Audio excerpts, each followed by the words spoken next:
Oh, sorry, didn't see you there.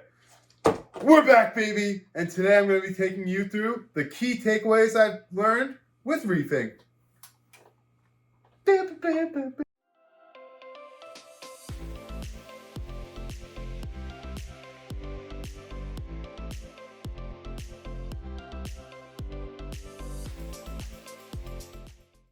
Key takeaway number one is you got to be slow. You got to take it and be patient with the reef process.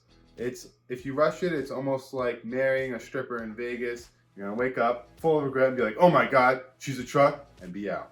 And that's one thing I really emphasized and learned when I got the torch coral. I thought, oh, my tank's been going for a couple months, like it's so ready. I got the coral, and as you guys saw on the channel, they died. And I was really bummed out. I wasted a lot of money. I was super depressed because I was like, how could they die? They were doing so well, and my tank just wasn't mature enough. So really, I learned you got to be patient, let things grow, let them mature, settle in.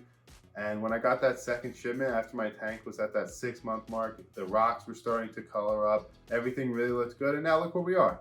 We're growing, baby. She's looking great. And now, after I was patient, I'm actually starting to reap the rewards of having a reef tank.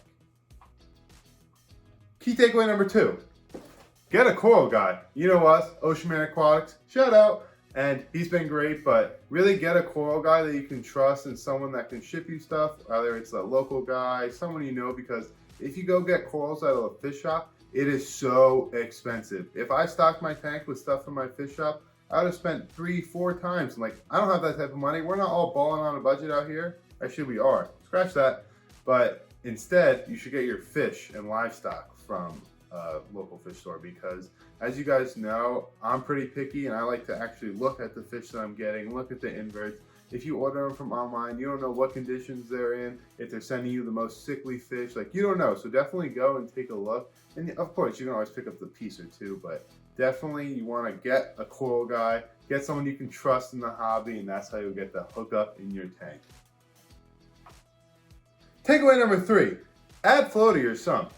What I learned the hard way when my Chaeto died, actually, speaking of Chaeto, don't get Chaeto from eBay. It sucks, you're gonna get scammed, not worth it. Go to your local fish store, be like, yo, my mans, I watch ReefBros, you watch ReefBros, I got some free Chaeto, and they'll be like, yeah, I got you, my boy. Give you a nice dab up, and then you're good. Free Chaeto, you're welcome, remember that. But instead, just add flow to your sump. My first Chaeto died because it needs that water flowing through it. It needs that nutrients to soak up. If it's not, it's just gonna stay stagnant and die. So definitely, I put a little 800-gallon flow pump into my sump, point it up, it just gets it flowing out. If you have a bigger sump, I would add obviously a bigger one. But even if you have something small, like a 210-gallon little pump, they're like $5, $10, put it in, it'll add flow, and it'll make the world of difference in your Chaeto. Takeaway number four, if we learned anything from Dwayne Johnson, it's be the rock. Get rock. You don't want to have a flaccid tank. You want it to be rock hard. And that's exactly what I wish I knew. Because when I first started, I got 40 pounds of rock. Because 40 gallons, 40 pounds, quick math. I can do that. You can do that. But instead, I should have got about 1.5 times, because that would have been 10 times better. And instead, you saw it. I had to add rock after. The scape, yeah, obviously looks great because I did it. But if anyone else did it, you don't know. So definitely get that rock work so you can build something bigger, glue it in before you add the water. It'll make your life 10 times easier, I promise. And like, now it kind of looks awkward, like it's standing out. It's like the kid in the playground. It's like, you're gonna stand out. Just, you gotta all be together, mesh together.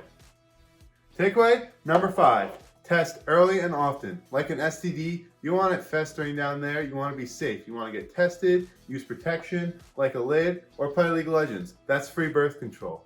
But back to getting tested, you want to test early and often in your reef tank.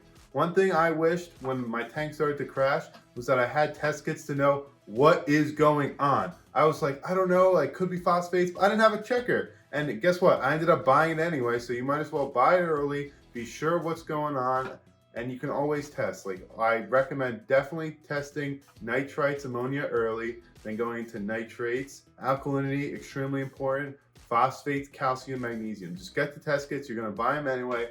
Get it early so that way you can always have one an idea of where your normal levels are at so you can know like, oh, this is a little high, this is a little low. And two, if you ever have any issues, you can know what the problem is sooner than having to scramble and buy test kits. Key takeaway number 6, keep hammering away. If one thing I've learned in reefing, nothing will ever be perfect. Something's always going to go wrong. Your flow pump's going to break and shoot water all over your basement when you have an exam the next day. Your corals are going to die. Something's going to happen. You know what? That's okay. It's really about learning and processing through the journey and experiencing everything. And you know what? Some things are going to be great and funny and terrible at the same time. Like when you see the urchin pick up a frag, it's like, oh wow, it can pick up that? And it's like, oh no, my frag is completely off and now I have to re-glue it and have that error. But you know what?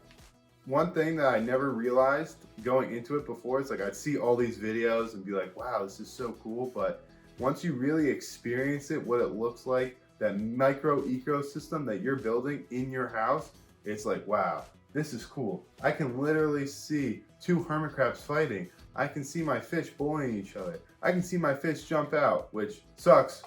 Use protection again. But again, it's just so many things you can do with reefing, so many little intricate things. No tank will ever be the same, and that's really where the passion comes from.